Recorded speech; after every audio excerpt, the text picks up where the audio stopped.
Hey everybody, what is going on? So, this is the big episode. If you have not been a subscriber or a member of my channel for the last, now 6 years, I guess, this will be the sixth installment of a live stream, mostly because I don't want to edit and put it up as one big giant file.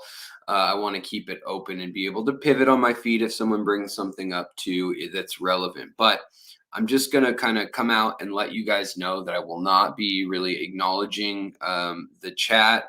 I guess if like a super chat or something comes in, if you're enjoying it, then, I'll say thank you. But other than that, in case you're watching this in the future when this is posted, this is not going to be a lot of interacting with the chat. It's going to be covering stuff that I've been researching. It's stuff that I keep my eyes and ears peeled to throughout the year, throughout the decades. It's something I'm passionate about and something that my nonprofit, the Green Earth Alliance, along with Ivan Ecology and Yelka Ecology, that we keep an eye out on and keep track of to see where we can make a difference in the world. But basically, what we're going to be talking about today, if you haven't seen one of these, is all going to be in my community tab section. I want to make sure that you guys can hear me and see me and all that. So if you guys can't have an issue with seeing something or hearing something, please feel free to chime in. Also, if you're on the ground in one of the places we're going to talk about today, feel free to chime in and talk about your experience, or if you've traveled there, you have family there, maybe you do something for work that has to do with shaping policy there, or maybe you import fish from there, whatever it may be. I'd love to have your input. That kind of input is fine live. I'm just kind of warning you guys that I won't be answering other unrelated questions and stuff like that. But this is the 2023, so looking forward into the next year, forecast for what will be shaping the freshwater ecology around the world. So it's mostly focused on aquarium species. So, for instance, usually if there was a war like in Ukraine, that would be a topic of discussion. However, because there aren't a ton of species there, there are quite a few breeders there in the European scene, actually, with plecos, opistos, angels, things like that. And that will play a role. We will talk about some of the economic impacts of the shakeup, because traditionally the last decade it kind of goes Japan, in Singapore, Indonesia, uh, and then Taiwan, Vietnam, um, Malaysia, all kind of in contention for those top spots of top exporters of ornamental fish.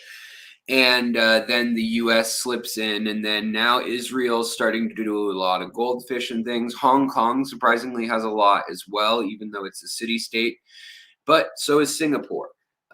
So we're going to talk about some of those shifts that are going on and some of the things around the world that could totally shake up what's going on. Now, the last couple years have been odd because we've had this massive human um, biological and viral issue that has thrown a wrench in everything from global shipping to ports being open or not, to the movement of people and creatures and goods and tariffs, and uh, all that plays a role. So if you want a outline to kind of cover or look up any of the sources more in depth, if I talk about something, for instance, like if we talk about how it's the Rift Lakes are being overfished, and maybe I'm just going to be saying that they're being overfished. There's 600 and some species that have been in the aquarium hobby out of Turkana, and yet and variants, collection points and things. And some have actually evolved because of the presence of invasive species, because of overfishing, because of pollution, and the way they lay eggs. Like they're laying eggs now in trash in some areas, for instance. Those kind of things I might not go into fully deeply. We may just say that's overfished and polluted.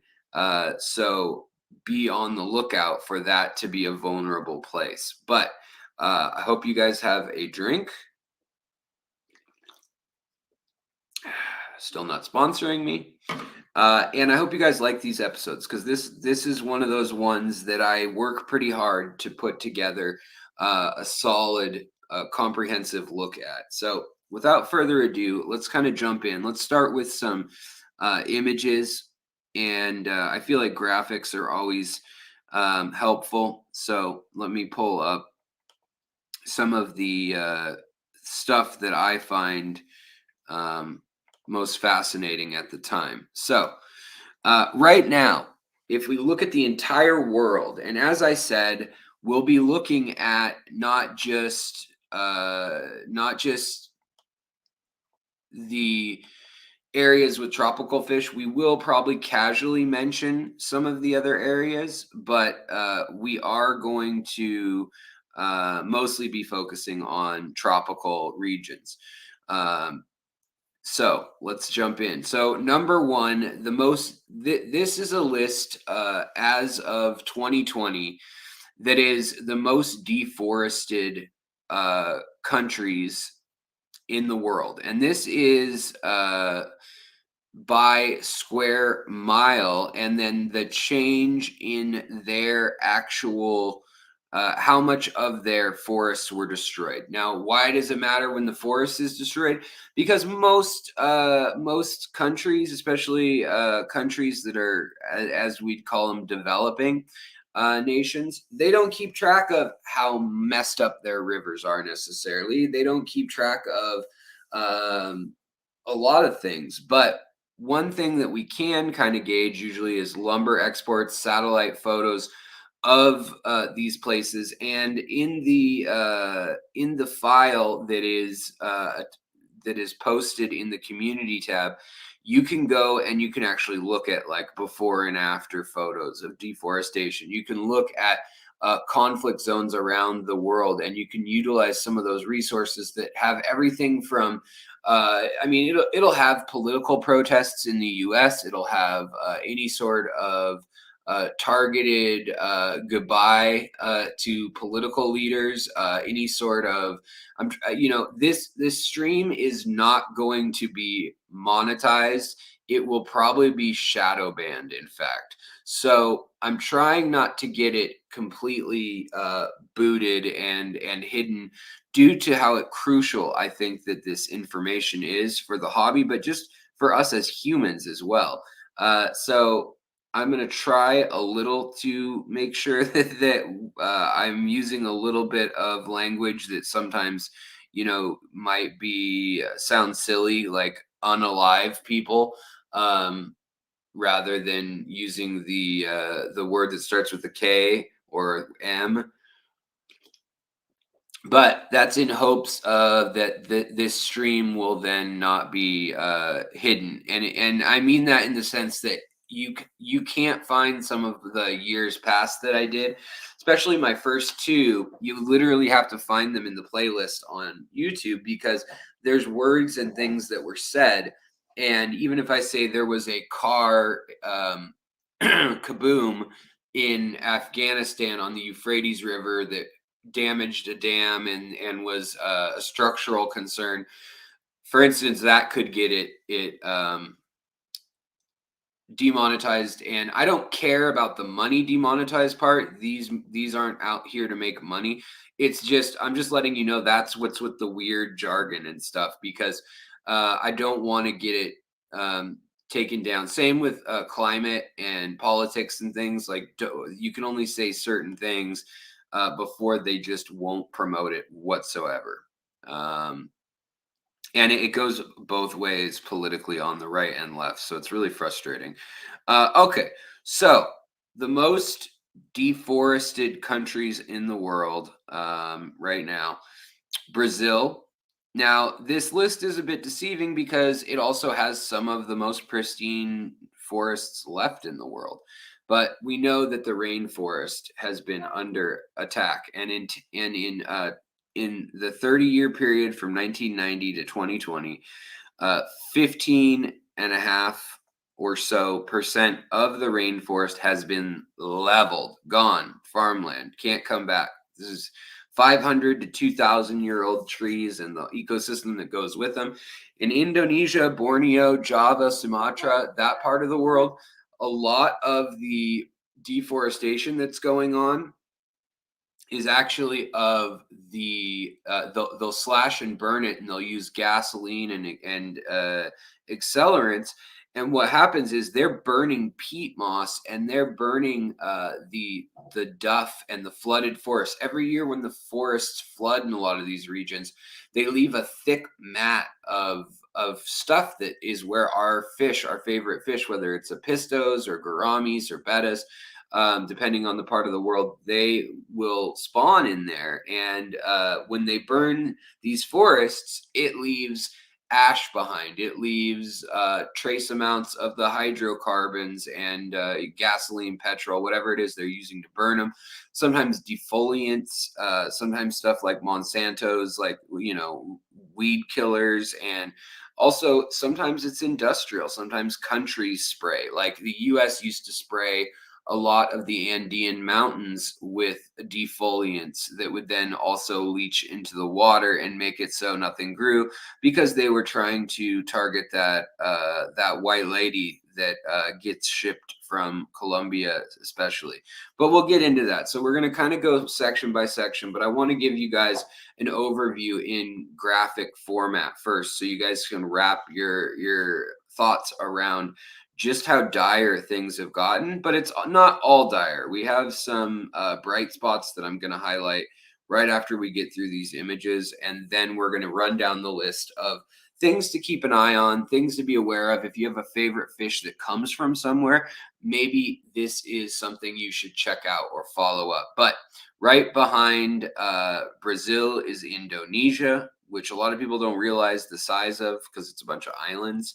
But 22% of their entire rainforest is gone in the last 30 years. Now, that's not counting the amount that was destroyed in the previous 100 years or 200 years of colonialism, World War II era, and also the agricultural revolution that we've seen with things like bulldozers and backhoes and things like that entering developing nations, where before you were going to use a shovel and a donkey or water buffalo. And there's only so much you're going to get accomplished with that.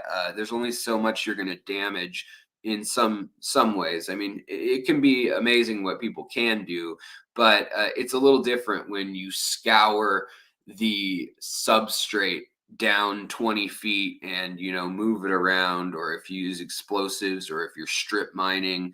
A lot of that is just un you can't replant in a forest for after that.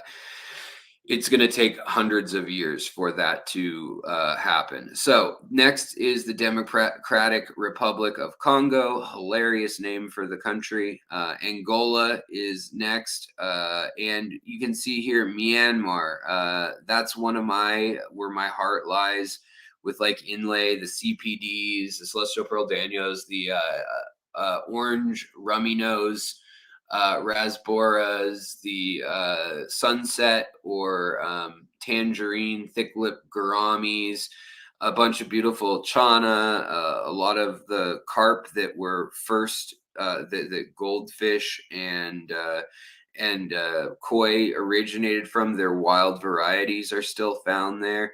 And on Lake Inle, which is a small lake in the scheme of everything, that's only 14 foot deep on average, or not on average, that's the deep point. On average, it's like 9 feet deep. But in any case, it has 54 species, and 9 of them are endemic and only occur there. out of the rest, like 30 some of the others only occur within 100 miles of there. So, like CPDs, erythromicrons, or emerald dwarf rasboras, those occur in streams and creeks on the Thai border, but they are all within 100 miles of there. So they're very, very niche fish. But in any case, red inlay loach, the rosy loach, a lot of barbs, all of that come from Myanmar. Also, a lot of batis, a lot of wild betta, and loaches of all sorts, like the border loach, zebra loach. There's all sorts of loaches there that are just beautiful. The red-tailed border loach is another beautiful one. The yo-yo loach. So the fact that 27% of their forest is gone is rather sad, and that's in a country that has a lot of mountains where there aren't necessarily forests. It turns into more of like a scrubby kind of, almost like a tropical alpine scape, which is an interesting and unique habitat that only occurs in India and Myanmar, Thailand, Bangladesh, and parts of Vietnam and Laos. Paraguay, another one. Not many people live there, but they have deforested 36, almost 37% of their entire jungle, and their whole country's jungle. So it is just incredible that that's what they've managed to do so quickly. Moving on, Bolivia, so more South American rainforests. Mozambique in Africa, so that's going to be more like savanna, but again, there are lots of fish, including many cichlids that we have there. Now, another country that should probably be on this list would be Madagascar, by many estimates that I've seen. But it's just that they don't have the data.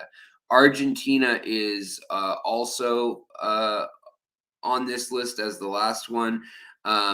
The other one that they've talked about is Venezuela, could possibly be up in these numbers too. But again, there's just not the data.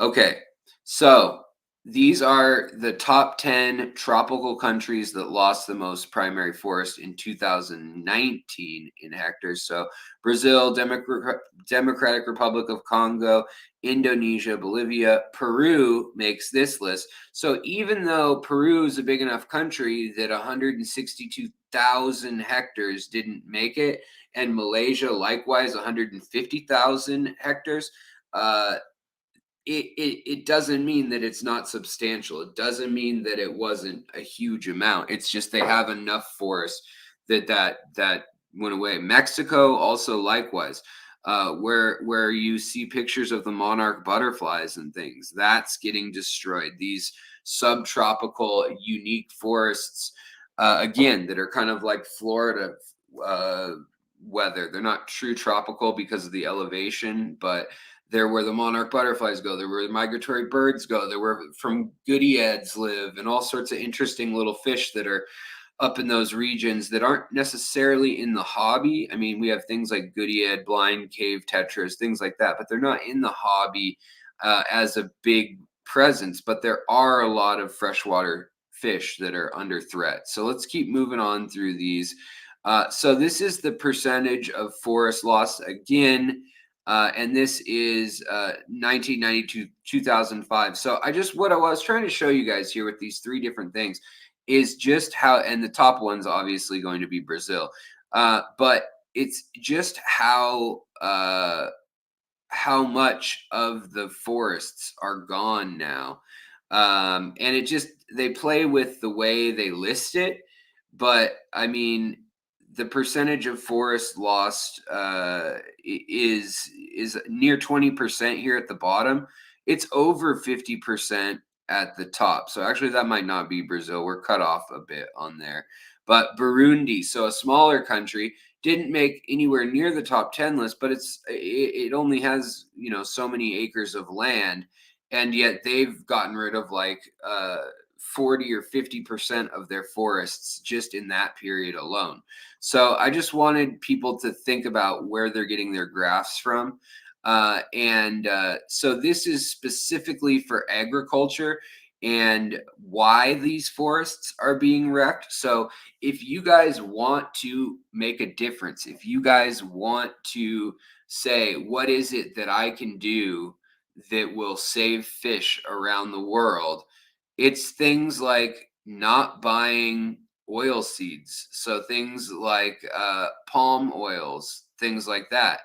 Not buying, um, you know, it makes sure that it's ethically sourced. And the disingenuine thing that lately they've been doing with palm oil, which again, when you ruin those Southeast Asian jungles, they burn them and they have 9 to 20 times the carbon locked up in their substrate because of the ground being so rich in that humus, as it's called, or duff, which is leaves and trees and animals and all these things that have died for tens of thousands of years. One of the oldest rainforests in the world down there.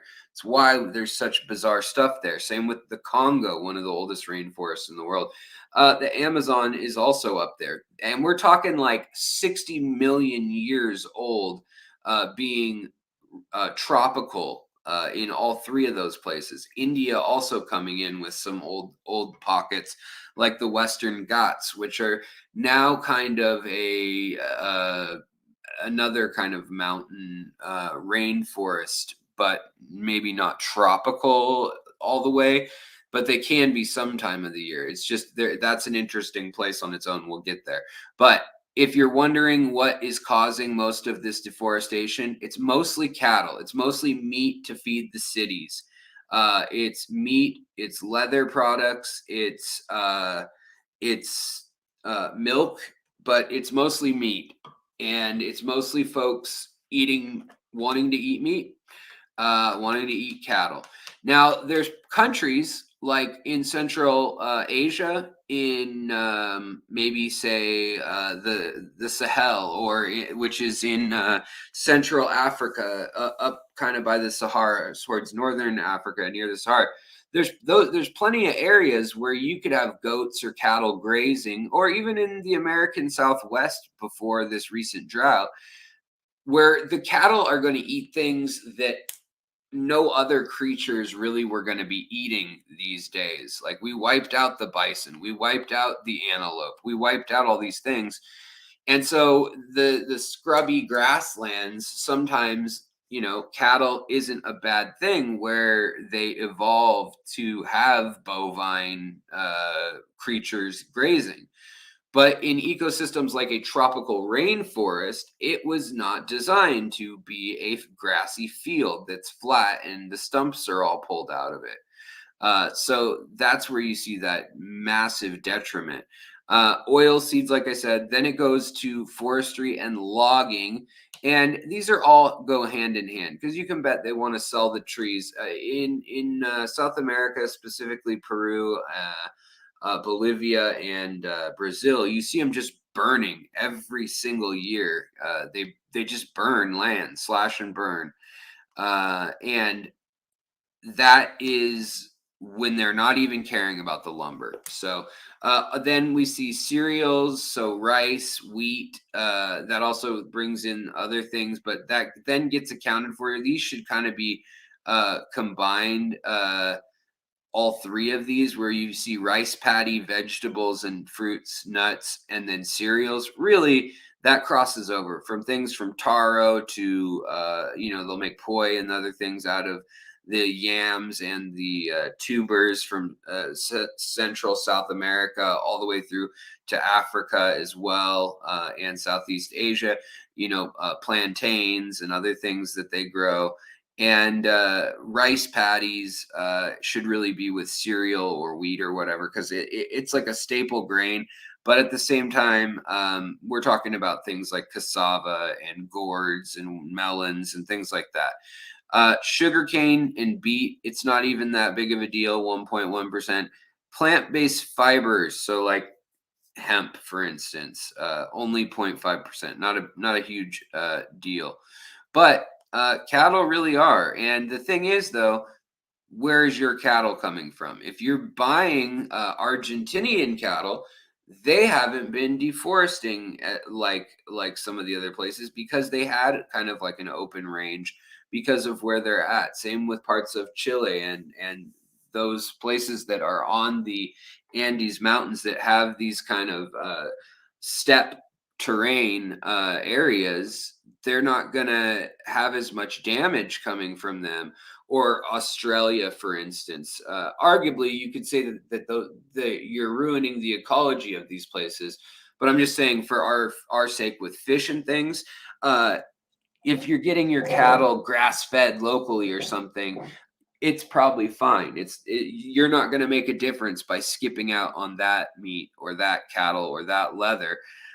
It's really to feed the masses. And a lot of what's tragic is that the cattle that need to be brought in are to replace protein in places where there's no longer protein sources for people in tropical regions. So let me jump back through these images real quick. All right, here we are at the beginning. Doop, doop, doop, doop. All right, so this is a map I wanted you guys to keep in mind. This is also the name or the theme of the year, dams. So right now, planned or under construction in protected areas. So you guys know how hard it is to get an area protected ecologically anyways. And yet, out of those protected areas, which are going to be green on here, there's 509 dams planned around the world. Now, this includes little stuff like up in Alaska, like in the Caribbean, where you're not going to have some raging river there, or it's a continuation of a series of dams. Like up in here, you can trace the path of a lot of rivers. Now, what is interesting is that the dams that are already located in protected areas, you can see Europe's just covered, America, North America, Canada, Mexico, and the United States are covered. China and Japan are absolutely covered. Well, China is responsible right now for 55% of the dams being constructed in the world. Australia also, you can see there's a lot of dams. And some of this you can say, well, the damage is done in some of those places. And so now it's interesting restoration, like this purple or crimson dot right here up in Paraguay. This is one of the success stories, which is the Itiapu Dam in Paraguay and on the Brazilian border. And they built a dam there where they studied it very, very heavily. They saw that there was this massive marshland that was kind of flooding. And rather than building some massively deep reservoir to power turbines that are really deep, they built really long turbines along a long course. And they took advantage of that rather than a giant drop in elevation, like, for instance, the Hoover Dam or the Columbia Grand Coulee Dam on the Columbia.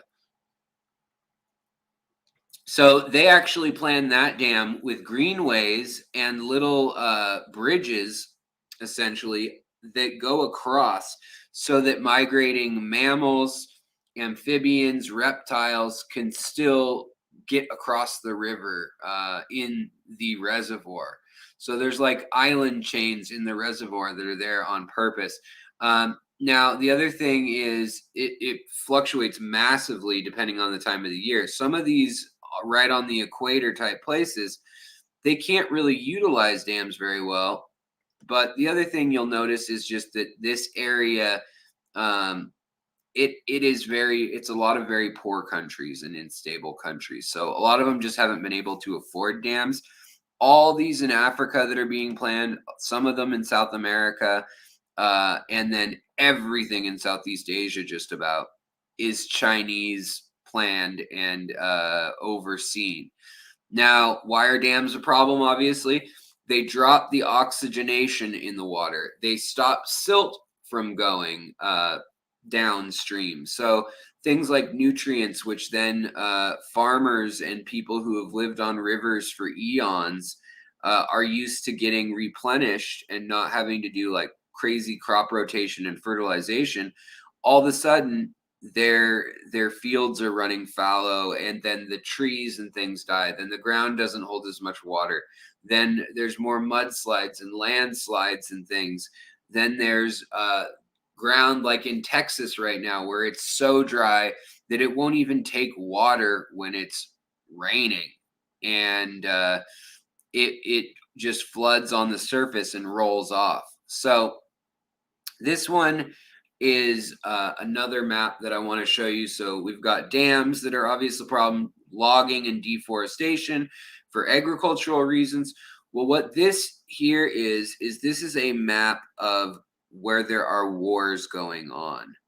And this is not a very complete map right now, but you can see obviously Ukraine, and they're grouping Mexico because of the 30 to 50,000 people a year being murdered in Mexico over drug violence and cartel issues. But they leave out other key places that you could easily include, like, for instance, rebels in the Philippines or rebels in Indonesia, or Syria seems to be mysteriously absent from over here. I mean, it's just it's like red, but it's not the dark red like a full war zone, even though you could easily argue that still is. So basically, take that with a grain of salt, and what those are ones that are going to impact Westerners. So right here, another thing I want you guys to think about, and this is something to think about, not because we are talking about saltwater fish, but because we are talking about freshwater fish that will become a food source if fish are no longer found out in the oceans. But this is the countries that harvest the most fish, and that's China with 14.8 metric tons, and I think that is a million metric tons a year. And then there's the U.S. with 5. But look at this: China. Next closest is Indonesia with 6 million metric tons. So then, when you go to the US as number 3, and then number 4 would be Russia. So we don't even touch areas like Brazil, and that's just due to population. India has 3.4 million. Look at this: Myanmar and Bangladesh, 2.7. So that's almost the size of like Russia, or even Japan, which has a huge population too. And that's because 80% of the protein comes from fish in some of these places. Same with Peru. It's like 78% of their protein comes from freshwater fish. But these are saltwater fish in particular that they're talking about. And it's gotten worse since those last numbers. Now, another issue that I want you guys to think about, because it goes on in lakes as well as just in landfills and wetlands, but this is who is getting rid of global illegal waste. So the black circles are where radioactive or chemical or defoliant or poison or chemical weapons, whatever it may be, glass rods made out of uranium being buried. It could be anything. It could be old x-ray machines. The black is the spots that are providing a lot of the waste. So yet again, America, from the United States in brown, China, and Russia are big producers also. But note, even with 1.5 billion people to America's 350 million, so with 4 or 5 times the amount of people, they're still producing less waste and hazardous waste than we are. This could be everything from car batteries on new electric cars when they get in wrecks. This could be MRI machines when they're done. And it's really, really a bummer. So when we look at this, you can see also that Britain, France, Germany, Italy, so basically the most well-developed countries in the world, oftentimes as we think of them for, armies and technology and things, are some of the very worst culprits, obviously, and they utilize dumping.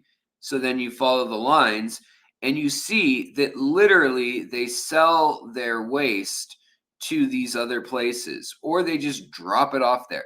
I wrote a paper in 2006 on how Somalia was becoming a pirate haven, and same with the Straits of Malacca down here in Indonesia, Malaysia, Philippines, this whole area actually throughout here. Why piracy was taking over, and at that point in time, West Africa had more piracy. But all of a sudden, there was a huge explosion in piracy, and that's because literally Chinese trawlers, Japanese trawlers, American trawlers were coming into their land within 5 or 10 miles of the coast. They were putting out 2 to 3 mile wide nets, and they were catching fish. Well, while that was all going on, the U.S. was selling its toxic waste and things to places like that claim they're recycling PCs, for instance. A lot of what they do is they sell that e-waste to India or China or Vietnam, Cambodia, wherever it may be, and they break it down, and maybe they'll use sulfuric acid, and they'll have usually kids or yeah, it's usually kids that are young, and they do this for only a limited amount of time because it's hard on your health, and it causes cancer and other problems. But they're breaking apart circuit boards, for instance, with heat guns that we would use to cause paint to dry. They're doing that to melt lead and put it in a ball, as well as mercury. That mercury then is getting black market sold back to Brazil and these countries that are doing mining in South America as well as Africa, because mercury is one of the easiest ways to precipitate gold out of solution or out of a material when it's in the rocks and not super visible as like chunks of gold. So the other thing to think about is all the cell phones. IKEA actually is a bigger waste creator than Walmart. So disposable wood that's been treated with a bunch of crap. Where is all this stuff going? Is it getting burned? Is it getting buried? Is it getting ripped apart and then that gets burned and buried? But this map gets into some of that. The links in the description. We don't have time here, but it will get into that more in depth. Now, here is another map of the world and all the places in the world that are protected. And that doesn't mean that like humans aren't there. That just means they have some level of don't do X, Y, or Z in these regions. Doesn't mean it's even a national park. Just means that there's some oversight, and hopefully they're not being deforested. So that's just something to keep in mind. There's all sorts of interesting graphics and things, but another one that I found pretty interesting was this drought map.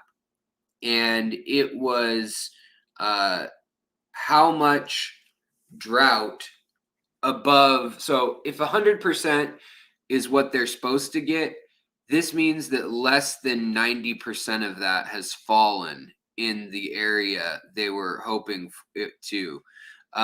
Whereas if you see greens and stuff, that means that the rain was falling there normally. But over the last 10 years, this map I pulled, and there's links to a whole website about this, but look at this drought. Basically, if it's over the 50% mark, it's a drought of sorts. And you guys know how bad it is probably in Texas and Arizona and New Mexico. They're not even in here in bright red. but you can see Israel and Syria and Iraq and Kurdistan, which isn't an official country, Yemen, uh, also Sudan, Ethiopia. They're all in this like 20-year drought in some cases. And we'll talk more about Ethiopia and what's going to be happening there because they're having some major issues with controlling the rivers there. So just keep that in mind that water is not doing what it used to do. Okay, so another interesting graphic I found was this was um, the impact probability that something would have on on the fish in a region. So this was deforestation, for instance, and logging. 1% of the fish species are impacted, specifically cited for that reason. Um, power plant or industrial pollutions. This map has shows up to 1%. They're all showing up to 1%. But look at the island of Borneo in a lot of these maps. It's lit up like a Christmas tree. Hunting. So where is that affecting things? Well, right in sub-Saharan Africa, Central Africa, hunting is impacting things. Climate change, where is it seeming to impact fish? Well, up in the Arctic. That kind of makes sense, right? And uncertainty of what's doing it. So, anyways, and I don't know how valid this source is. It's just something that's interesting put together by these think tanks that people pay millions of dollars to put together all sorts of graphics and information. So let me skip back to where we were. What happened? Um, let's see here. Where is do do do do? Okay, so why is that one not showing up? Hold on, guys.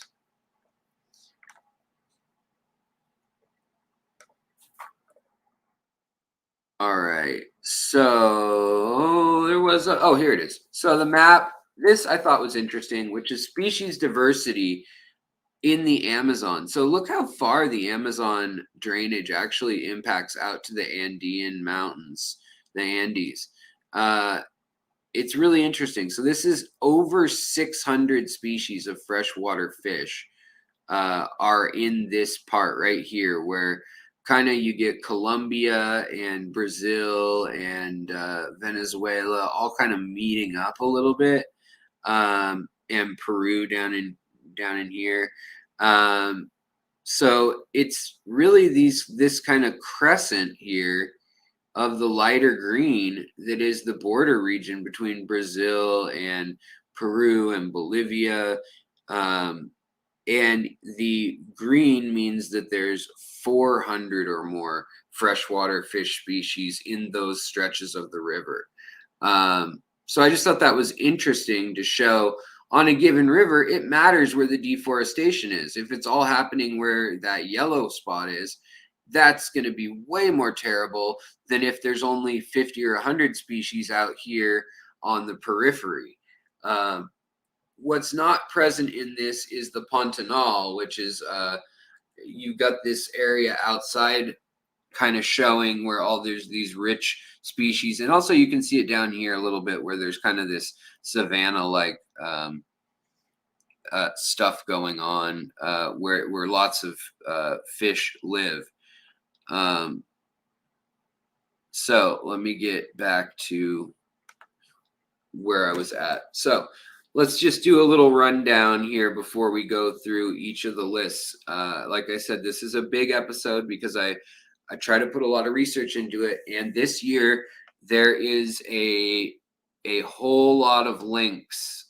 If you guys want to read them yourselves or you don't trust where things came from, or you want to learn more about it, I encourage that.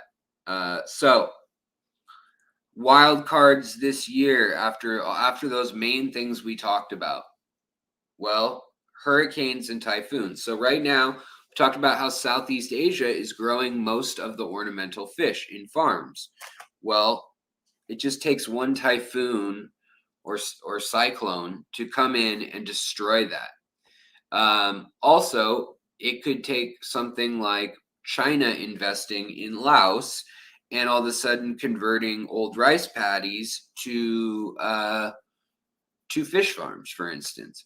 So right now we're seeing Vietnam as a really popular fish farm area where a lot of European uh, fishermen, or not fishermen, fish breeders from European fish breeding that's all done indoors are going there, and they're kind of setting it up indoors but in huts where they'll use well water that's clean, kind of out far from a city or whatnot.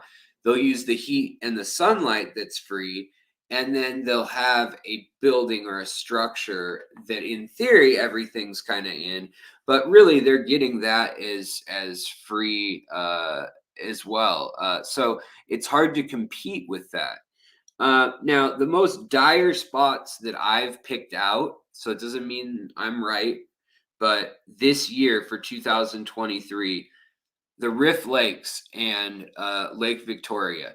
It's gotten to the point now where I talk to people like Lawrence Kent or Anton LeBoge or Mike over at Imperial Aquatics, and they have talked about going over there and seeing people catching fish as small as baby Congo tetra type fish or young Synodontis, fish that are not food fish, and they grind it up and make it into like sardine or anchovy kind of pastes and things like that, where historically that was not the case there, but they're getting that desperate.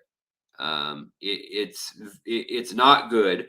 There's also the invasive species of the Nile tilapia, as well as blue tilapia. You got all sorts of tilapia that are always a pain in the ass, causing problems there. But Lake Victoria isn't technically a rift lake. It is the biggest lake in the world, though, surface area wise, unless you count the Great Lakes as one lake. And it is right now under massive attack by the invasive species and by the overfishing. So we need to be aware of that. We need to be keeping the fish that do exist there. The 600 plus species of like Tanganyika, like Malawi. There's all sorts of these other lakes too. Now, as a high spot, we're also finding that lakes like Lake Moru, Lake Kivu, Lake Kavaka, Lake Kalamundi, all these other lakes that are small lakes that still may be like 80 miles long and 20 or 30 miles across. These other lakes in the region are less populated, and it may be because they're in war zones, like in Sudan or in the Congo or whatnot. And it could just be an area where the river widens, like in the case of a lot of like the Congo River and the Volta River and the Inga River and stuff like that in Africa. Uh, and we're finding new species. We found 14 new cichlid species we'd never seen before. And then another like 40 collection varieties that were existing species, but that just look so different. We were like, what is this? And genetics confirmed that. That's been in the last 2 years. Now, another spot that I think is going to be in dire need of help is the Xingu River or Xingu River. Let me pull up another map just because I'm not that fun to look at. So we can pull up like Google Maps to see where we're talking about here. Google.com. And we'll go to satellite view so that it's interesting and we can see what the terrain looks like. All right, and we can also see what in the heck is going on. All right, so let's get down to the Xingu River All right, Xingu. And you guys will see this soon enough.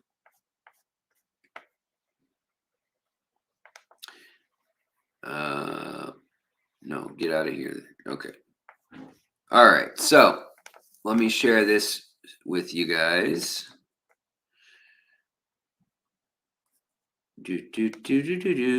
Gonna share things with y'all.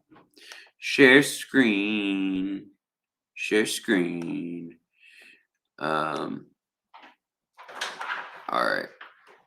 So, the Xingu River in the Para state, on the edge of the Amapa state as well, right in here. The waters will flow all throughout here, but here is the main Amazon right here. But the Xingu Dam is a series of dams. In fact, it's 3 or 4 that they want to build, and that's where you guys may think of the. You know what? We can actually go right to. Let me pull this. Actually, we'll just go right here. So we'll go to YouTube. We'll go to MyTube, my channel.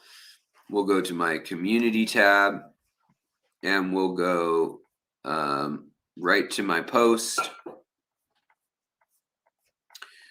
right here. And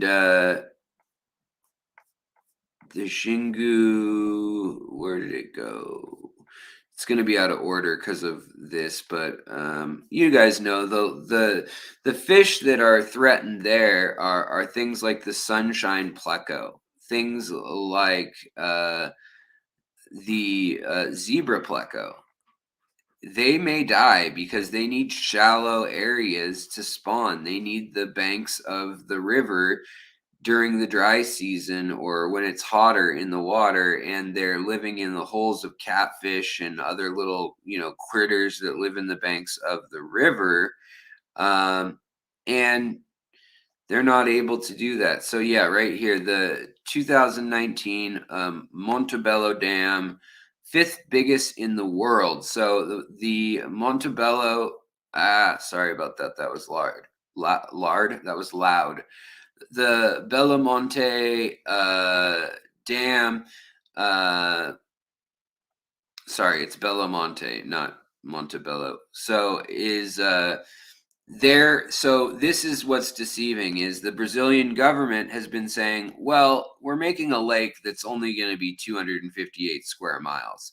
So the reservoir is only going to flood 258 square miles. Yeah, but if you look at the rest of it, they say this is a relatively small area for the dam's energy output. This cannot be fully obtained without construction of the other dams in the dam complex that they're building. And so the natives have tried to get them to stop, because also it turns out, due to corruption and bad sourcing of materials and not doing the study of the flow of the river, that all the way back to Lula's last presidency, but also the last president who was just in power, pushed this stuff through and wasn't paying close enough attention, because they did not handle any of this well. So the expected reservoir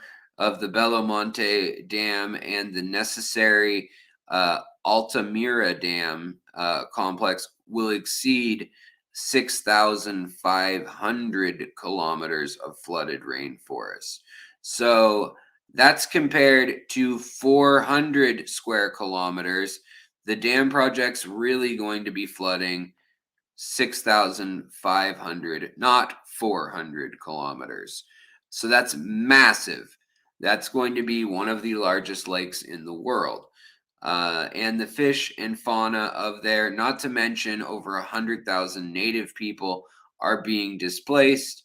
And there's no greenway in this dam like there was in the one that Paraguay built, but they had the help of NGOs from around the world for that other dam. But they did not do that with this one. But yeah, the Hypancistris zebra, the sunshine pleco, the slender dwarf pike cichlid, killifish, um, the different Zingu poison dart frog. So there's all sorts of problems with that. Um, so moving on after that dams on that river, and if they continue to finish the complex, or if they build it and then it's not even useful, um, the the links that are here, you can check out the Itiapu Dam that is in the Paraguay Brazilian border, that's older, and it's the fourth biggest dam in the world. And it's the one I was talking about that is shallower, and it had environmental impacts, don't get me wrong, but it was done in a much better way, a much more organized way. So speaking of all that, the other issue we then see is that we're going to be seeing uh, dams all over the world where they're being used as a political ploy, and the fish are not going to be taken into consideration in these cases, pretty much at all. Why would they be? Um, Basically, yeah. Why would they be? So let me come on. Let me get back out of this list here. But yeah, you guys can check out all of this. But another thing is Ethiopia is wanting to construct a dam, and Sudan or Ethiopia, or maybe them jointly on the white or blue Niles. There's been talks about dams on both, or on the main stem of the Nile, and what that means, if they cut off all that drainage from the central part of Africa that runs all the way up to the Nile, they could literally bleed Egypt dry if they got mad at them over something.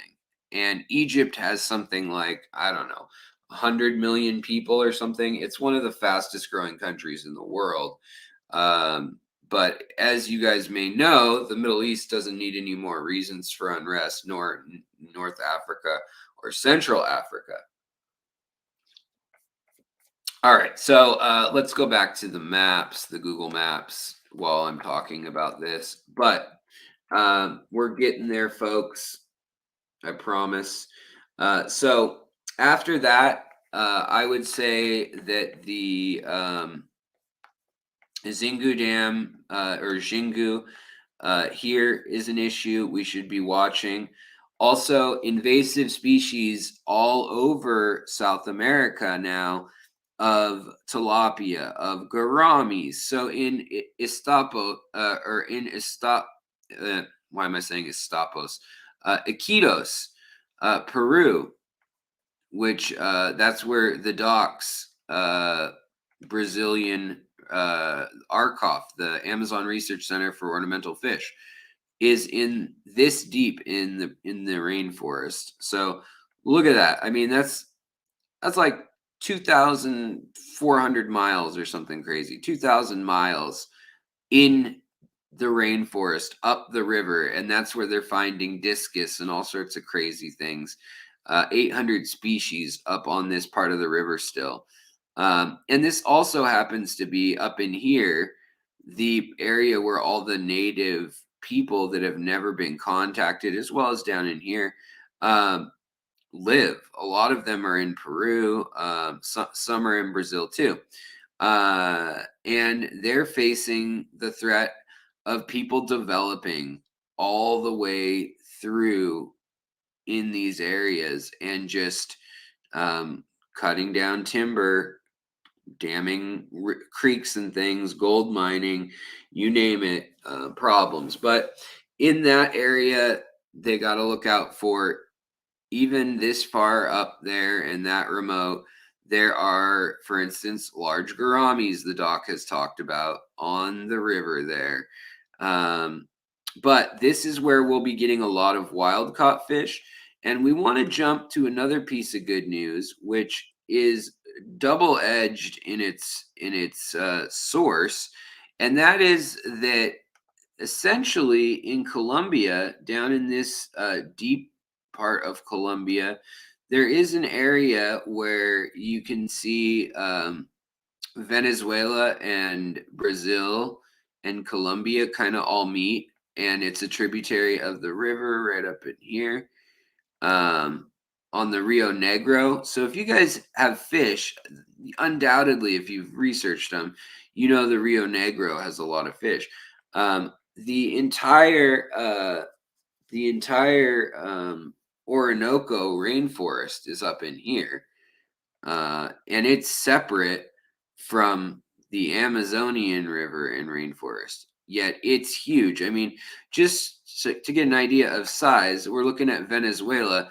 It's like the size of Texas. We're talking about that versus Brazil, which is the size of almost like if you cut the U.S. off, you cut Florida off, and you cut maybe like New York south off, that's about the size of the contiguous United States. That's about the size of Brazil. I mean, if not, maybe a little bigger. It's ginormous.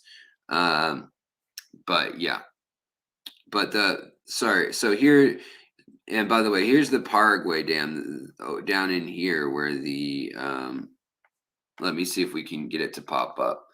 The dam that was built right, that I said was a better way to do things. Is the Itaipu. Apu. Right here. Whoa, that zoomed in very close. But there's the dam, literally right there. So that's it right there. So this is very far south in the area, and as you can see, not exactly rainforest. It's maybe jungly, but it doesn't look like a vast rainforest. It's more of that like savanna, lush kind of grasslands and stuff like that. But there are fish that we have in the hobby from all of these places. We have fish from down in Uruguay. We have we also have fish like the Buenos Aires tetra. Buenos Aires, look how far south that is. It's down here in Argentina. Yet we're talking about Orinoco all the way up here at the top of South America. I mean, it's huge. It's hard to get a picture of how large of a area we're talking about. So the next thing I want to talk about is the Western Ghats in India.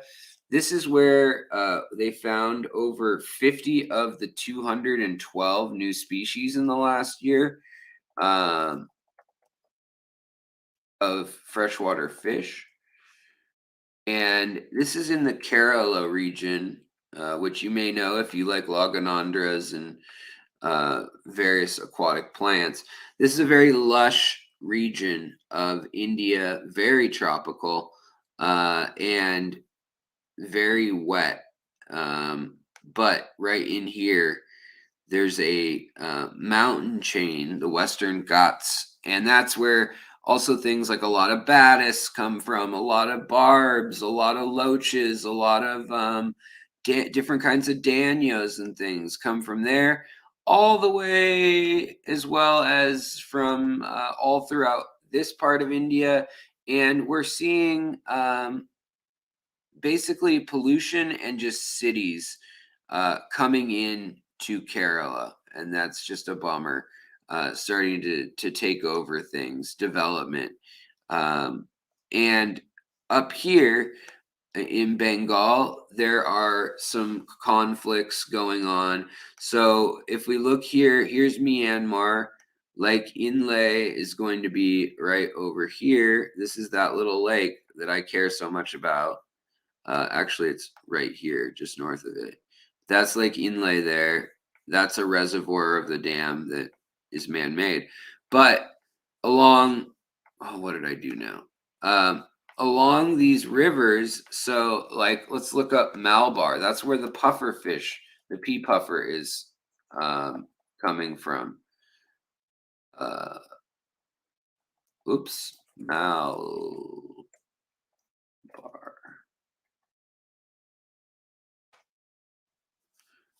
Ah, stop zooming in so much.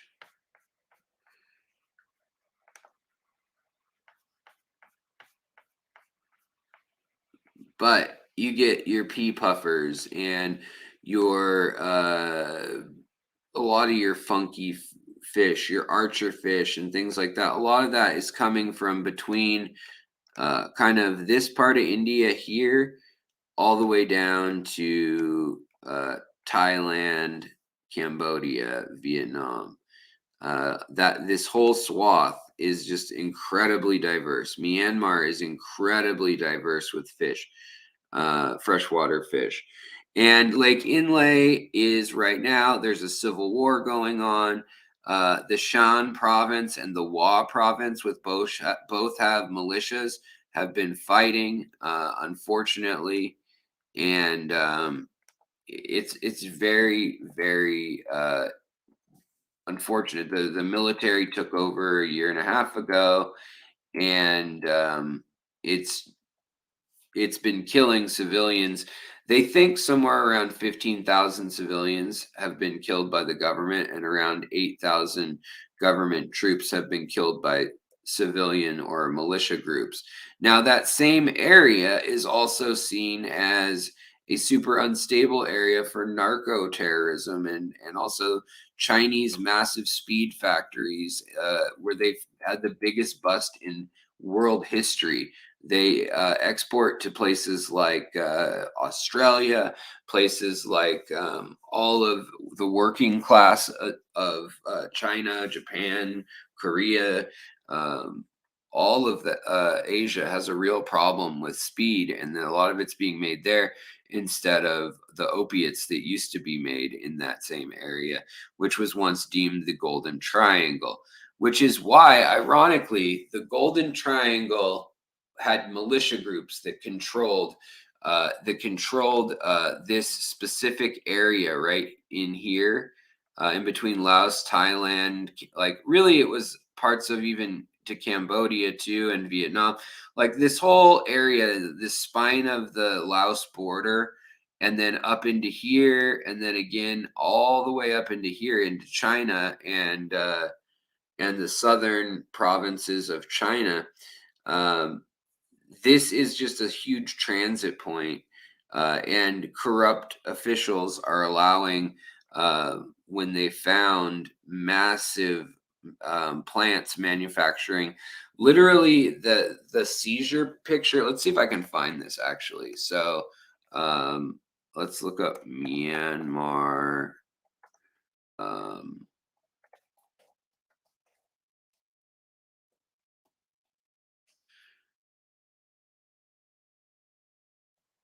so yeah, they found, this was last year, the year before, I believe.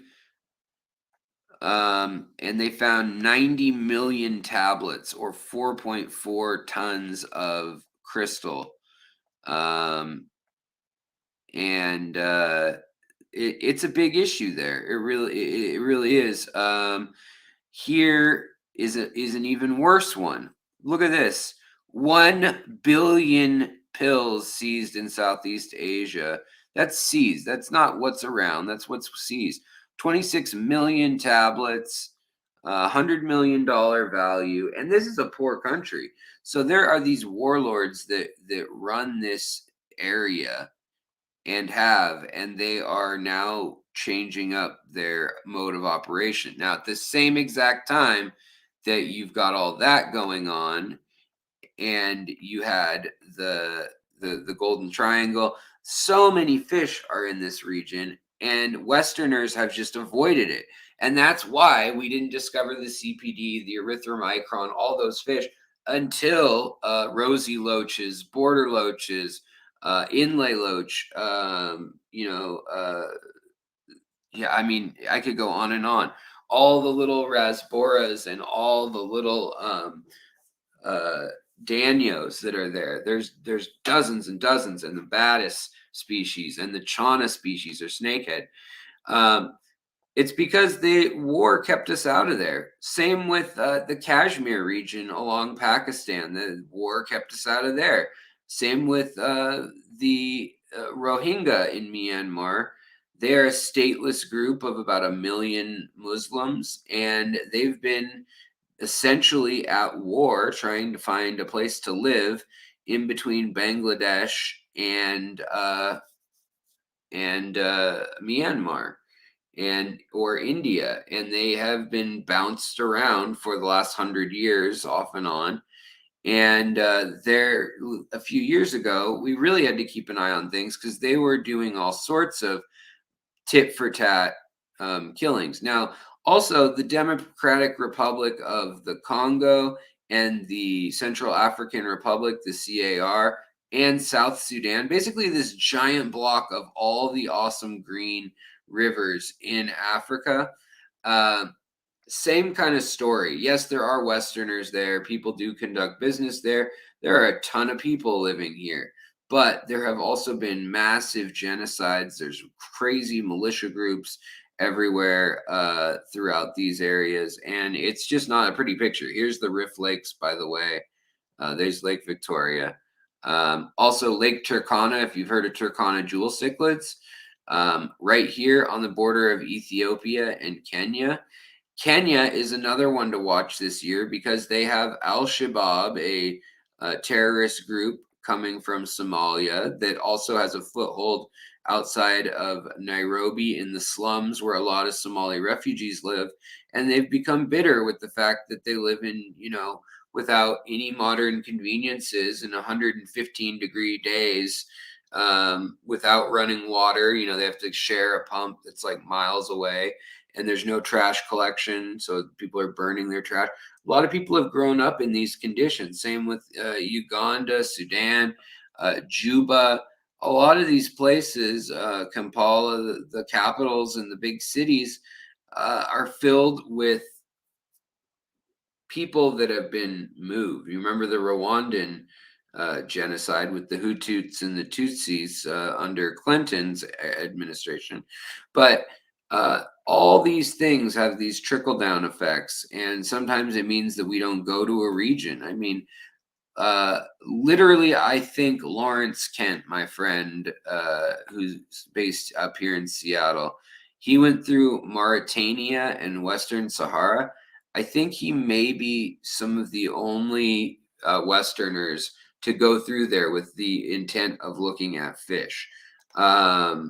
And went and did this, even though it's not in war per se, although this whole desert line, wherever the water runs out, the bullets start. Just remember that, guys. All of Africa, all of these places, whether it's Boko Haram or Al Qaeda in Central Africa or in Sahara, or whether it's the Tuaregs and the desert people, or the anti Boko Haram people. There's a women's force in Burkina Faso and Nigeria, as well as Mali, that are women that are going down and hunting down men who have joined those groups. And actually, Vice did a special on a woman called the Hunter or the Huntress. But in any case, the other thing where drugs and militias combine to make for a crazy situation was the FARC, the FARK, which was a communist militia group in Colombia, in the jungles of Colombia. And also, they every now and then would attack the cities and things, and then they'd be chased off into the jungle, and they'd go all the way into the state of Amazonas and all that. Well, this now, there's, for the first time in 40 years, there's a left-leaning government in Colombia. They've opened up a whole bunch of new exports of fish. Brazil, surprisingly, is re-looking at their IBAMA, IBAMA, agreements, and that's like which species of animals they're going to allow in and out and to be bred and all that kind of stuff. Um, they're re-looking at some of that too, because if the Xingu Dam up here is ruining the fish's habitat, doesn't really make sense to then say, well, we're protecting the fish that doesn't exist over here. Um, but not at the dam. And for a long time, there's been a running joke that, oh yeah, you got some leopard frog, or you got some zebra plecos, a hype, or a sunshine pleco. You got one of those rare Colombian or Peruvian ones, and that's the joke is that look how far away it is. It's like 1,500, 2,000 miles that it is from the collection point, but yet people were taking boats, and along with all these illegal goods, they're taking them all the way out through Colombia, through Peru, through Bolivia, and importing them into Europe and America. If you were getting plecos that were not bred in Europe or the United States, that were the um, L33 wild caught, or the L134 and the L046, the leopard, and the zebra. They were definitely coming from Brazil and then being brought out elsewhere. Um, Another area that's under a lot of heat right now is, and there's all sorts of just brilliant killifish and crebensis and nanochromis and all sorts of interesting little fish, jewel cichlids and things that you can find all throughout this whole green area on the map here. Yet it is an election year coming up for Nigeria. There is a billionaire who runs the oil refineries in Nigeria, who is from Lebanon, which is all the way up here. And he wants to fund a pipeline from Lagos and from the Delta, where they get a lot of the oil, all the way up to Morocco, so that they can then sell it to Europe via Spain. Um, and that's another thing to watch, along with the dam being built here. If they build the dam here, then what does it mean? Do we get more water out into these regions? Does it change the cycle of, for instance, all the phosphate needed in the Amazon every year is kicked up in the dust in the Sahara, and then as hurricanes come across and rip across the Atlantic and come either spiraling this way or this way or this way, they kick up this fine dust, silicate and phosphates that are in the Sahara. Now, the Brazilian rainforest is notoriously low on those, and plants can't grow without them. So, literally, millions of tons of phosphates are transported through the air as dust particles.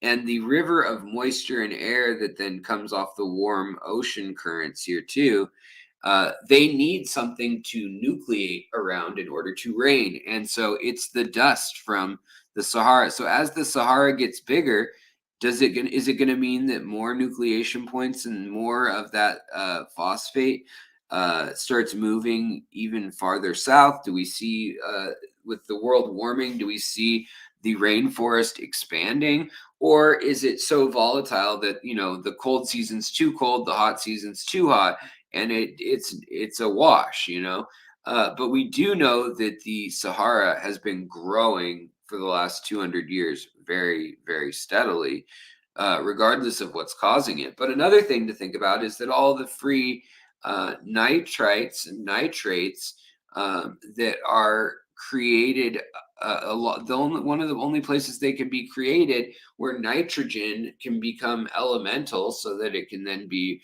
reconstituted and used, is either in the fusion within a star or the supernova thereafter, or within lightning strikes, where things can be ripped apart at the atomic level too.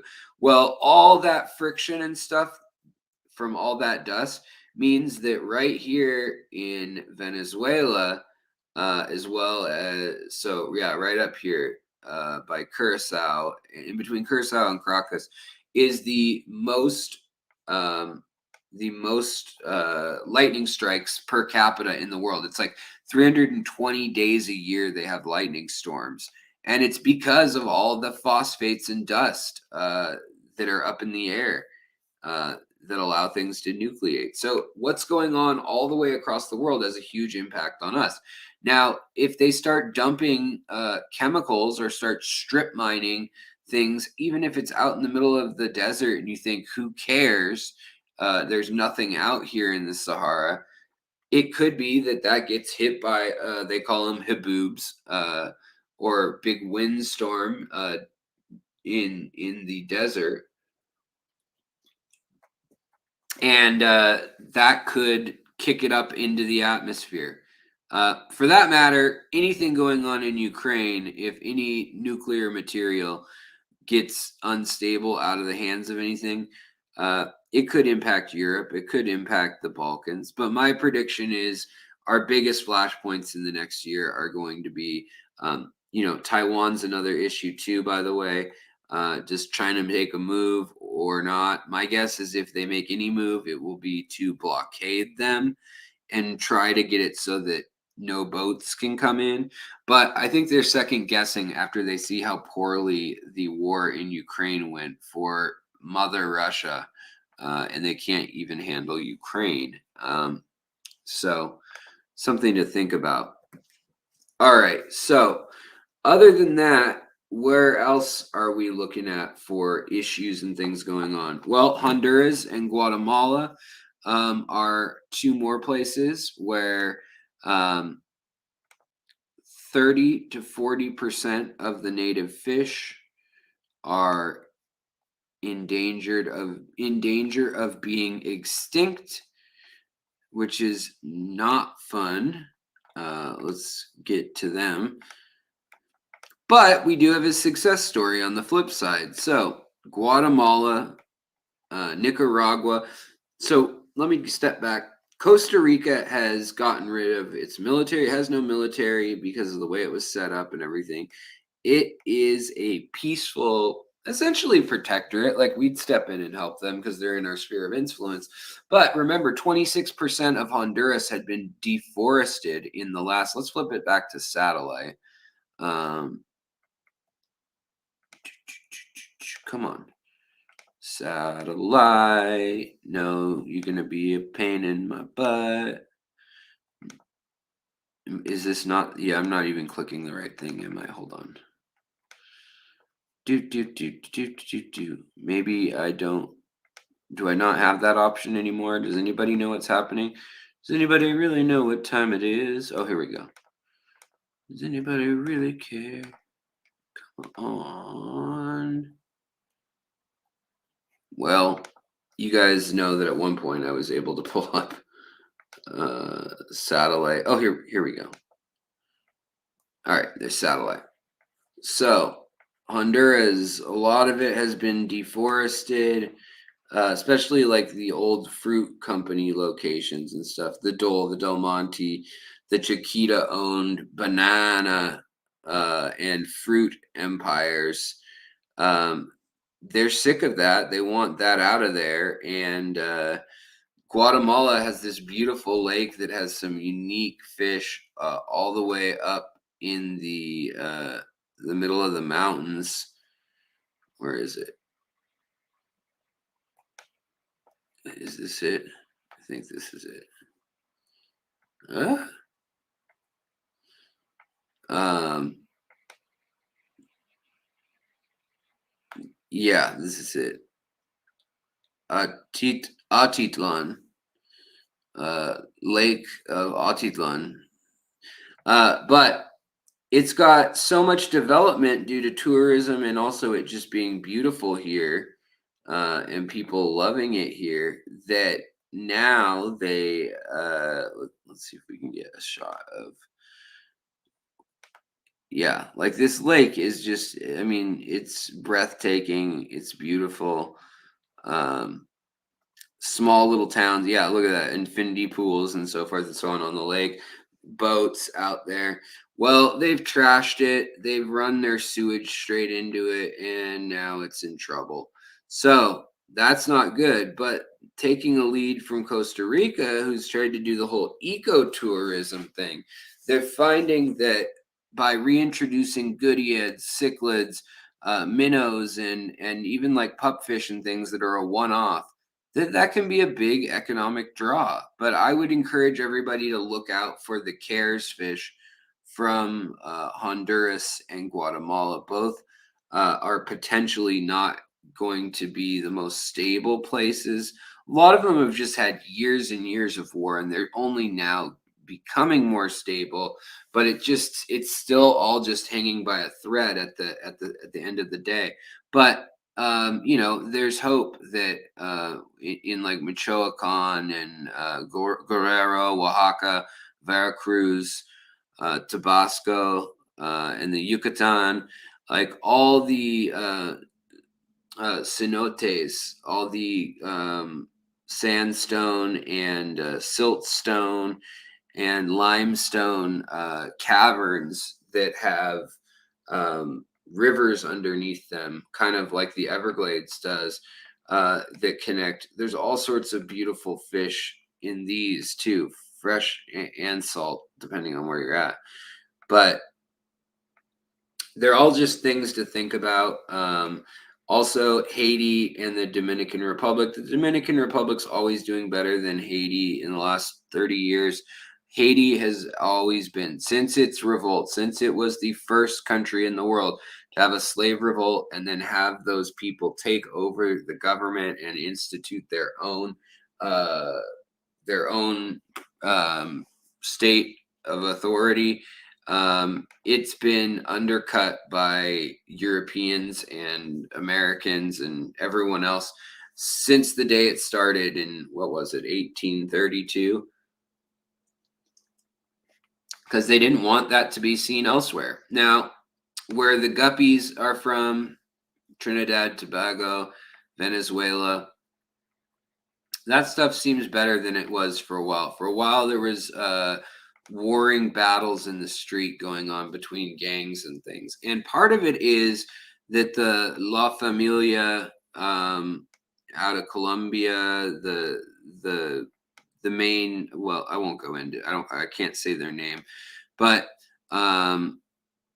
the Jalisco guys and the guys just south of Texas that own operations transporting the powder that grows in the mountains down here and the poppies that grow in Mexico as well as Central America, and the speed and all the stuff that they synthesize coming over from China.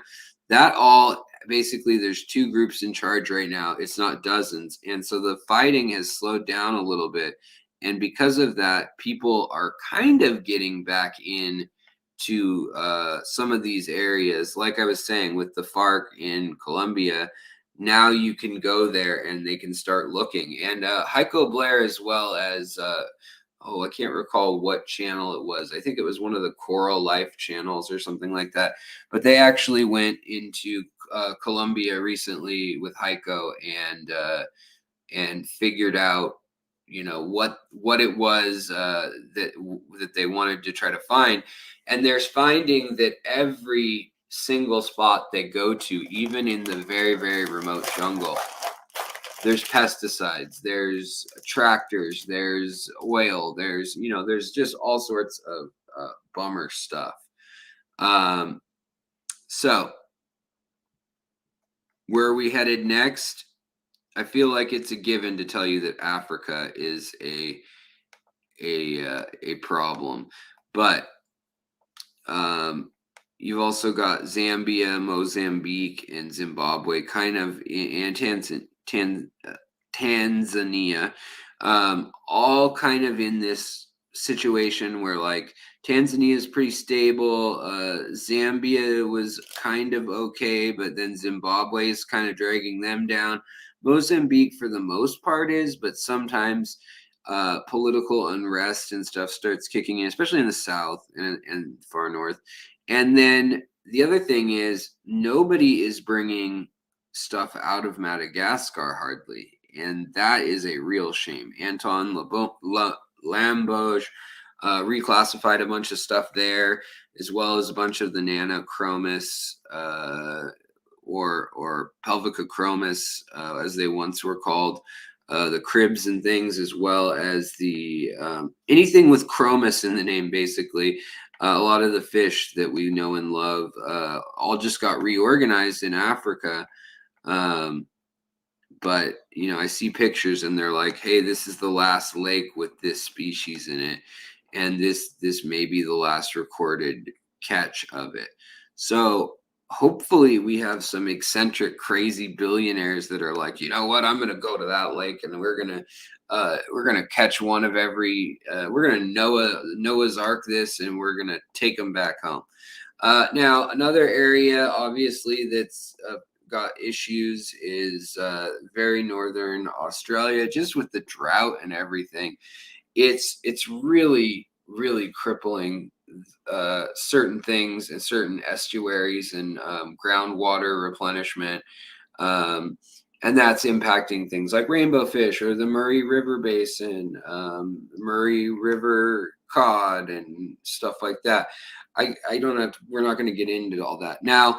The island of Sulawesi is another interesting one, where all these 64 different species of shrimp that like harder water live, plus a whole bunch of different fish, rabbit, snails, all that stuff is going to be from this island that's shaped kind of like a fancy letter K or something, like a K with a swoosh on top, or an R maybe.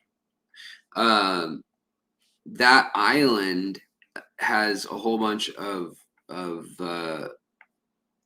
lakes on it, and even like my Malawa shrimp, they come from the creeks and rivers that feed into that cycle.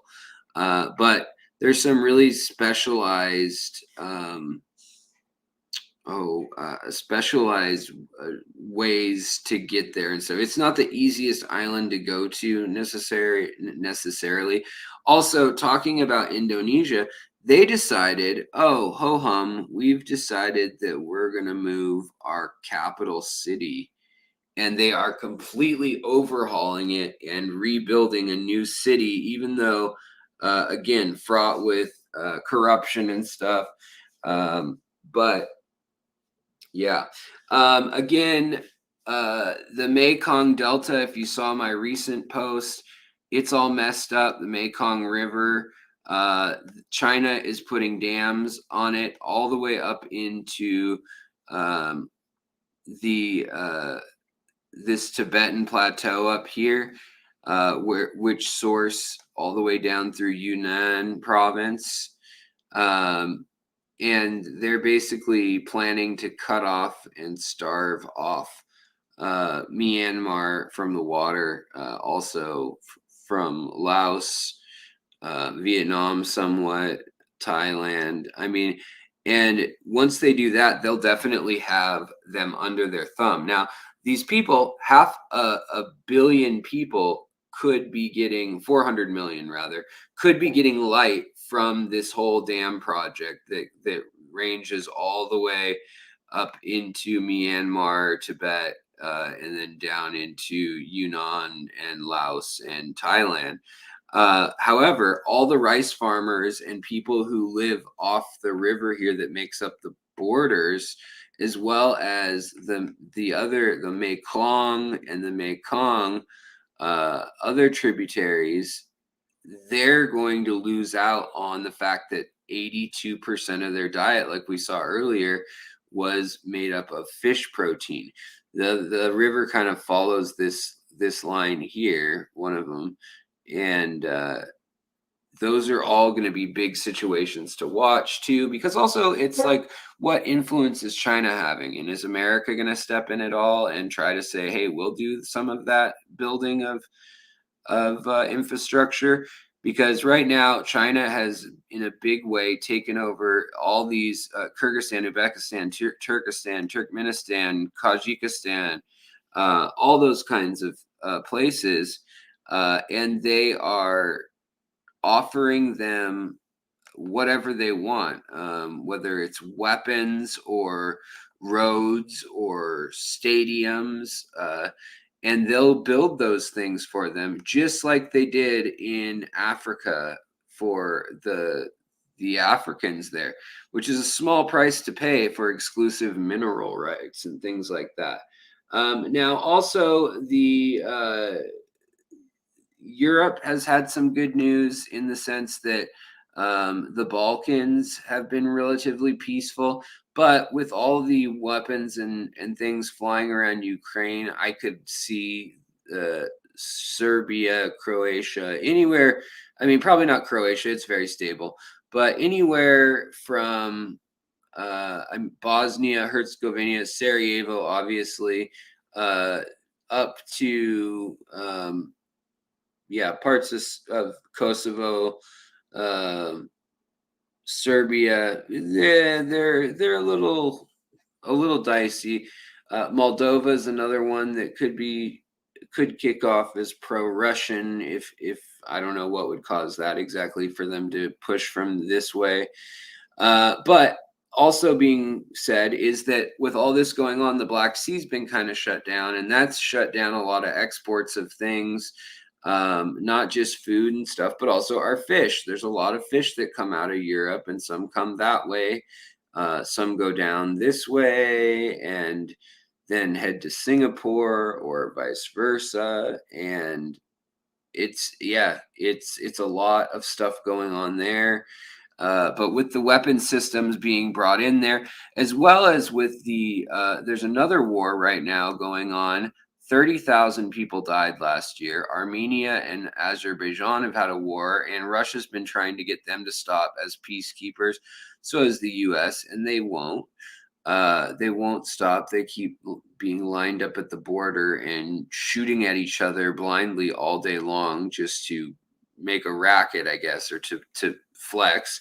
But if that becomes unstable too, then you start to see, like, is Turkey going to remain stable, especially with the fact that Syria and Iraq and Kurdistan's already unstable inherently. Fact that Iran is having massive protests and things. Not that a ton of fish are coming from these deserty places, but yet again, they do have massive importance to world trade, to things like oil prices and shipping prices. And all that's gone up, which has really impacted the price of fish. So Sri Lanka is likely to also keep producing more guppies and bettas in high numbers and good quality. They have been doing so for a while, but they are on the up and coming list. Laos really is too. It just needs to be on some list. You know, they're the poorest country in Asia most years, and it's really a bummer. But it's, you know, they've got lots of resources other than drunk Australians. And then you've also got Hong Kong, Taiwan. They're doing like shrimp and indoor fish husbandry more so than the outdoor stuff. And they're doing plants and things. Also, Indonesia, Vietnam, Cambodia, Thailand, all those places are also selling things like Bucephalandra, Hamlamena, Laganandras, Aponanagitans, you name it. There's kind of been I don't know, collapse in the market share, in that those were houseplants and stuff, and now they're coming into our hobby as terrarium, vivarium plants and things, and they're all traditionally, a lot of them are sold in Kerala, India. Some of them are sold in Singapore. And then, believe it or not, the biggest flower and plant exchange in the world is, I can't remember if it's in Amsterdam Antwerp or Rotterdam. Anyways, it's somewhere over here in the Netherlands. And they have a big flower purchasing place. But that's neither here nor there. I'm just mentioning the channels in which these things go through. Now, Papua New Guinea is still sitting out here, just so far away, so far away. And Indonesia, like I mentioned earlier, they're moving their capital from Jakarta here, which is millions of people, to someplace else. Where's let me find the spelling of where they're moving it to. And let me eat an Oreo. I just need an Oreo. Mm.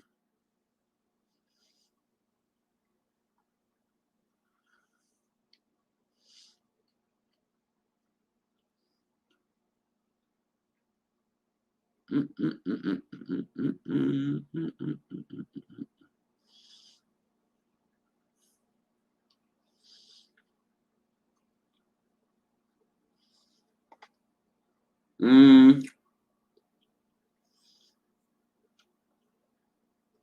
Mm. So they just named where they're going to move it not long ago. But according to a 2021 estimate, Indonesia is home to 1,370 species of freshwater fish, with possibly just as many still needing to be named. That's on the high end. The low end is an additional 250 needing to be named. I'm going to guess it's near 1,000 if you were to split it all up genetically and look at everything closely. But some of them might be in like one little pond or on one creek on one island, and there's so many islands. Um, so they will kind of unfortunately probably be a blip on the radar in the scope of things. But in Asia, the fishing industry employs 12 million Indonesians and 3,000 species of fish, if you count saltwater, as well as 850 sharks, rays, and cartilaginous fish are harvested just in the Indonesian waters. But um, they're also having problems with invasives too. So that, and with people coming in, and yeah, it's not great. Papua New Guinea, this is where like Gary Lang and a lot of people go to collect rainbow fish. They'll go to like the turkey's neck because they say this looks like a turkey. Here's the head, the beak, the gobble, or whatever it's called, the waddle, the gobble, and then the back. If it had a big bushy turkey tail, I'd get it, but to me, it doesn't. I don't know. I just don't see turkey. I see like dinosaur that's sitting on its hind legs or something. uh, but really, Port Moresby, there's a little bit of development there, but everywhere else, it is still like the frontier. Uh, there's just not a lot of governance, and there's not a lot of knowledge of what's going on. Um, and even though they fly over, they name things, and there are indigenous people that live in all these regions that can tell us things. Their biggest thing they're suffering from is how remote they are. But at the same time, in these mountainous regions, it may be their saving grace in that if they the remind if nobody wants to go in here and look around, these are valleys. So these are massive mountains on both sides, and then giant valleys. Um, that in some cases have never been walked down. And so we don't even know what we're going to find there. So I'd say stay posted for more Papua New Guinea, more Southeast Asian and Oceania too. Same with like the gobies and things like that, like the Stiphodons. All these islands out here in Oceania, whether it's the Solomon or Palau or I mean, you name it. A lot of these little islands have their own species of gobies, and yeah, Palau. They've got their ruffled one. They've also got their silt one. What's it called? Anyways, it doesn't riffle goby. But we'll probably discover a lot more species tied in with that too.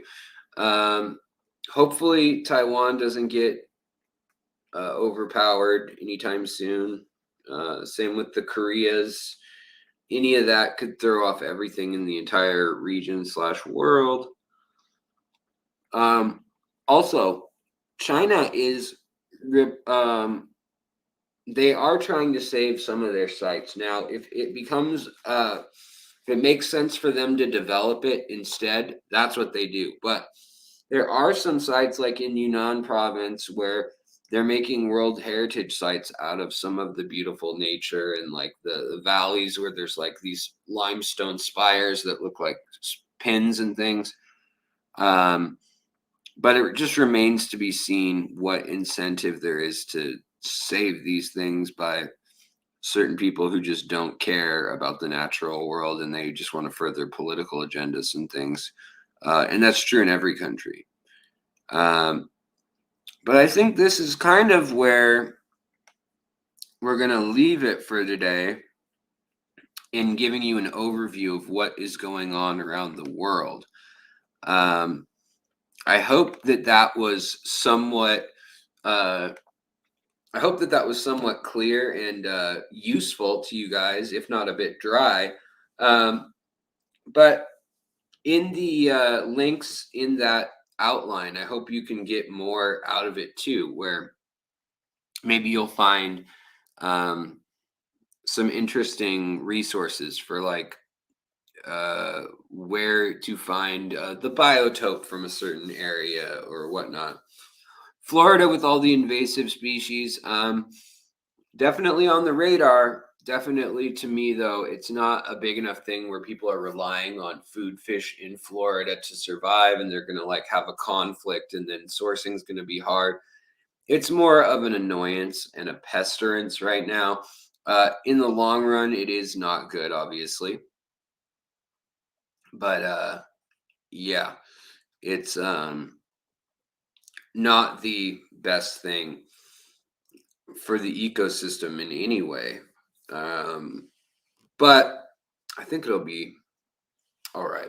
So on Friday, we're going to do a stream a little different than this, but the more fun of the two, that's less bummer talking about all the conflicts and war and pollution and logging and all that,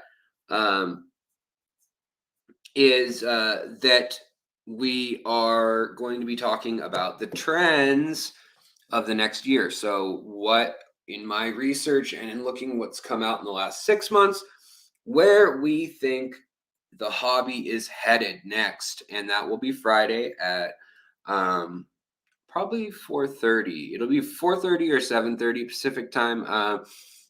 I'll post the day before, hopefully, and let you guys know. But I hope you guys had an okay time. I didn't want to go into all the links about the wars and show pictures of fighters and planes and children displaced and all that stuff like I have in years past. I don't feel like I need to do it to dramatize or bring it home. If you guys want to know how bad these situations are, you guys can go to the links on the page that I put together. And it's just, yeah, it's just tragic. But we'll talk Friday, and we're going to talk about which trends, which kind of fish to maybe think about breeding, and what kind of hardscape, which kind of items and things would be useful. Now, I do have to really thank all the members. You guys rock. All the people who have YouTube Premium or whatever, I get a cut from that too, which is handy. But all you guys who watch too, especially if you watch after the fact, or if you watch these long breakdown videos, these deep dive kind of videos, I really do appreciate that. And it does make a big difference. the $1.99 for becoming a member is another thing where if we could just get another literally 200 people to do that, I could focus on paying more the medical bills and stuff that I kind of have just because of my situation in life with my autoimmune stuff and the lightning strike, um, and would still be able to contribute more to the household and also get out, go travel, do lots of interesting things. Um, and yeah, so I just want to encourage you guys, if you enjoy this kind of stuff, if you want links to more of it, if you want to know all the Fishery episodes ahead of time, become a channel member. But no pressure. If you guys can't afford it, or if you're already members of other channels, I totally understand it. But I try to keep it as cheap as they'll let me. I'd be a buck if I could make it a buck, because I want to tear down the paywalls and I want to share information. Today was not super sherry because I'm just talking at you, but I hope that this 2 hours has been illuminating, and it'll make you think about how our hobby and the world and our choices are all connected. And if you choose to go further down the rabbit hole by looking at, for instance, the links to protests going on in every country, to the links about what's a political campaign that's going on in this country or that country. There's all these big things going on, and there are big implications that come with every country having these moments and stuff. 2 hours went by fast. Well, I'm glad to hear that, Muppet. You guys, I'm gonna sign off. I'm feeling a bit washed over mentally after that one. But again, the links have some really interesting, useful, interactive infographics and stuff like that. So check out some of the sources or links that are there. And again, thank you guys so much. We're going to end the year on Friday by talking about the trends for 2023. All right, guys. Thank you. Oh, holy smokes. Jeff, thank you so much for the $20 super chat, man. I really do appreciate it. No pain, all pleasure. That's a lifestyle I can get behind. Becoming a new member. Golf clap. Thank you so much. I really do appreciate it. And welcome to the loony bin. I hope you enjoy yourself. Feel free to ask questions, to talk to one another. We've got a Facebook group.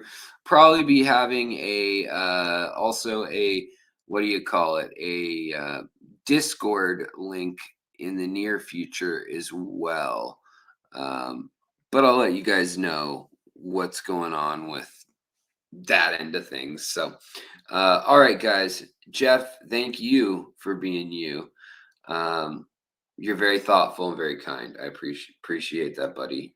Helps me go places and read about fish all day, every day. All right, guys. Well, who's streaming right now next? Let's see here. Is that anybody got a link? Because feel free to put it on up.